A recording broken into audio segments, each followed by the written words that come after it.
Hi guys, good evening. Thank you for joining in. This is Dee. तो आज का topic है communication in work places. तो सबको पता है कम्युनिकेशन की इम्पोर्टेंस, कितनी इम्पोर्टेंट स्किल है ये हमारी लाइफ में और कितना इम्पोर्टेंट ट्रेट है ये हमारी पर्सनालिटी का। हमने देखा ही है कुछ कुछ लोग होते हैं हमारी ज़िंदगी में जो बनती बनती बात बिगाड़ आते हैं, क्योंकि क्या कह के आते हैं पता नहीं। और उसके साथ ही कुछ ऐसे भी लोग हैं जो बिगड़ी हुई बात को भी संभाल लेते हैं just because they are very good with their words, है ना। तो मोटे मोटे तौर पे देखिए कम्युनिकेशन के दो पार्ट्स हैं, वर्बल और नॉन वर्बल, है ना। वर्बल में हमारी जो लैंग्वेज का इस्तेमाल हम कर रहे हैं और नॉन वर्बल में हमारी फिर बॉडी लैंग्वेज आ गई, हमारा टोन ऑफ वॉइस, हमारी प्रेजेंटेशन ओवरऑल और हमारा एक्सप्रेशन। तो बहुत सारी चीज़ें आ जाती हैं नॉन वर्बल में, हमारी कर्टसी, हमारा बिहेवियर, ठीक है। तो अब सबसे पहले सबसे इम्पॉर्टेंट पार्ट जो वर्बल कम्युनिकेशन है, जो हमारी लैंग्वेज है। तो लैंग्वेज के देखिए 4 एस्पेक्ट्स हैं, ठीक है। जो स्पोकन लैंग्वेज है, जो उस पर बहुत एम्फेसिस दिया जाता है, लेकिन उसके साथ साथ इम्पॉर्टेंट ये भी है कि स्पोकन के साथ साथ जो हमारी रीडिंग स्किल्स हैं वो भी इम्पॉर्टेंट होती हैं, हमारी राइटिंग स्किल्स भी इम्पॉर्टेंट होती हैं और लिसनिंग स्किल्स भी इम्पॉर्टेंट होती हैं। कई बार हम अपनी ही बात कहते रह जाते हैं and then it comes out very rude, है ना। और ऐसे ही रीडिंग, जब हम कुछ भी पढ़ते हैं तो हम क्या इंटरप्रेट कर रहे हैं वो भी बहुत इम्पॉर्टेंट है। ऐसी हमारी राइटिंग स्किल्स, बहुत कॉमन मिस्टेक्स हैं, report writing skills are very poor. कई बार रेफरल लेटर्स आते हैं और ऐसे ऐसे रेफरल लेटर्स आते हैं कि इतने स्पेलिंग एरर्स हैं, पंक्चुएशन एरर्स हैं, ग्रामेटिकल एरर्स हैं। तो देखिए आप क्वालिटी इंप्रूव कीजिए वहाँ पे। As a professional it's very important for you to grow, ठीक है। अब ये लैंग्वेज का पार्ट है। अब नेक्स्ट सेक्शन की तरफ चलते हैं। नेक्स्ट सेक्शन है वर्क प्लेसेस में। देखिए जब हमारी कम्युनिकेशन हम करते हैं तो हमारा प्रेफर्ड मोड यूजुअली ईमेल्स होता है ना। उसके अलावा एसएमएसेस भी कर लेते हैं या फिर वर्बल भी हम इंस्ट्रक्शंस लेते हैं, कई बार ना सुनते हैं हम इंस्ट्रक्शंस, फ़ोन पे भी आ जाते हैं। अब क्या हो रहा होता है, एक तो शॉर्ट फॉर्म्स का यूज़ ना करें, इमोजीज और ना LOL और ROFL, इस तरीके की कुछ जो शॉर्ट टर्म्स यूज़ होती हैं वो ना किया करें। Keep your language very very professional. अब प्रोफेशनल लैंग्वेज के पार्ट्स क्या हैं, एक तो वही जो refer to what I said before in first section. उसके अलावा सबसे पहले तो जो आपकी लैंग्वेज है वो बहुत ही रिस्पेक्टफुल और कर्टियस होने चाहिए, ठीक है। इसका ध्यान रखें।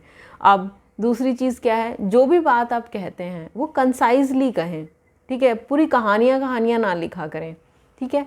तीसरा पॉइंट क्या है, जब भी आप इन्फॉर्मेशन, ऑफ कोर्स जब भी आप ईमेल लिख रहे हैं तो या तो किसी से या तो कम्युनिकेशन इन्फॉर्मेशन सीख कर रहे हैं या किसी को कुछ कम्युनिकेशन में अपने इन्फॉर्मेशन दे पास ऑन कर रहे हैं ना, यही तो 2 चीज़ें होंगी।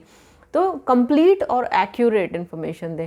ऐसे नहीं 2 सवाल आपने आप पूछ लिए, फिर आप आधा घंटे बाद एक और सवाल पूछ रहे हैं, फिर शाम तक आपने एक और ईमेल शूट कर दी, है ना। ऐसे ना करें। और जो भी आप इन्फॉर्मेशन उसमें लिख रहे हैं वो एक्यूरेट हो, वो उसकी रिलायबिलिटी ज़रूर जांच लें। ऐसा नहीं कि सर्कुलर बाद में आ रहा है, आपने कुछ का कुछ टाइम दिया है ना। तो ये भी ज़रूर आप उसमें जस्ट इंश्योर कि वो करेक्ट होनी चाहिए आपकी इन्फॉर्मेशन, ठीक है। अब तीसरी चीज़ आर्टिकुलेट। जो भी आप पॉइंट्स कह रहे हैं वो क्या आर्टिकुलेशन का मतलब फ्लो कर रहे हैं, वो कनेक्टेड हैं क्या एक दूसरे से। ऐसा नहीं कि कहीं की बात कहीं पे जा रही है, ठीक है। अब ये एक पॉइंट हो गया। एक और पॉइंट जो है, जब भी आप किसी को कोई ईमेल लिखते हैं और वो कुछ रिस्पॉन्स सीकिंग ईमेल है तो आप उनमें उन्हें कुछ टाइमलाइन ज़रूर सजेस्ट करें। जैसे कि लेट्स से अक्सर ऐसा होता है, फ्राइडे को आपने एक ईमेल भेजी और वर्किंग आवर्स फ्राइडे तक के थे, तो आप एक्सपेक्ट कर रहे हैं कि वो उसी रात को ही आपको जवाब दे दें। ये गलत बात है ना। आप उन्हें क्लियरली लिखें कि I am expecting a response bye Wednesday या कुछ भी, है ना। कोई भी कुछ भी जो भी आपको, या 1 हफ्ते का टाइम आप एक्सपेक्ट करते हैं उनसे, कुछ भी ऐसा टाइमलाइन ज़रूर दें। इससे उन पे भी प्रेशर कम है और आप पे भी प्रेशर कम है, आपको एक अच्छा रिस्पॉन्स मिलेगा। अब एक और चीज़ क्या होती है, मैं रफली बता देती हूँ आपको टाइमलाइंस क्या होती हैं। वैसे हर वर्क प्लेसेस की अलग अलग कम्युनिकेशन पॉलिसी होती है, लेकिन फिर भी रफली एक रफ आइडिया सा दे देती हूँ। अगर अर्जेंसी है तो 24 आवर्स का टाइम आपको देना चाहिए किसी को। अगर एक जनरल ईमेल है तो यूजुअली लोग 48 आवर्स में रिस्पॉन्स आपको दे देते हैं। नहीं तो अगर 72 आवर्स हो चुके हैं, आपने किसी को ईमेल भेजा था, आपको कोई जवाब नहीं मिला है, तो आप एक जेंटल रिमाइंडर भेज दीजिए। And the word is gentle, don't be rude, ठीक है। किसी के साथ कोई भी इशू हो सकता है, and then it's on them, and then you can always follow it up, ठीक है, कि such and such happened and I have given you a reminder as well and what happened, ठीक है। बेनिफिट ऑफ डाउट दिया करें लोगों को, ठीक है। ये एक बेसिक कर्टसी है वर्क प्लेसेस की, एक प्रोफेशनल्स के बीच में ऐसा होना चाहिए। अब और इम्पॉर्टेंट चीज़ क्या है, अब मैं एक और चीज़ कह रही थी कि अर्जेंसी वाली चीज़। अक्सर क्या होता है, लोग क्या करते हैं, वर्क प्लेस में हम प्रमोट करते हैं एक हेल्दी वर्क एनवायरनमेंट, एक वर्क लाइफ बैलेंस। तो जो आप अपने साथ नहीं करना चाहते, नहीं चाहते, एक्सपेक्ट करते, दूसरों के साथ भी ना करें। कई बार क्या होता है, आप रात को 1-1 बजे ईमेल्स भेज रहे हैं और अगला बहुत प्रेशर में आ जाता है, अगला इंसान जो है, तो ऐसा ना करें। अगर बहुत अर्जेंट है तो shoot it at 9 o'clock next day sharp, ठीक है। या फिर कुछ अर्जेंट प्रोजेक्ट ही है तो फिर एक अलग बात है। और अगर अर्जेंट प्रोजेक्ट है तो it would be on paper कि वो अर्जेंट प्रोजेक्ट है ना। लोगों की एक पर्सनल लाइफ भी होती है, रिगार्डलेस के उनका क्या फैमिली स्टेटस है, that's none of our business, है ना।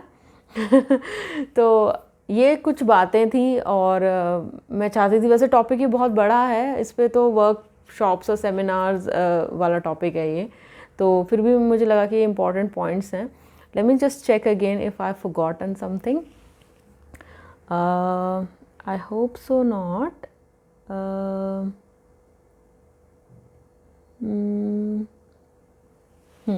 I hope we've covered everything. इसके बाद एक और मैं टॉपिक अलग से डिस्कस करना चाहती हूँ, डिस्क्लोजर ऑफ इंफॉर्मेशन का, और वो हम अलग से ले लेंगे।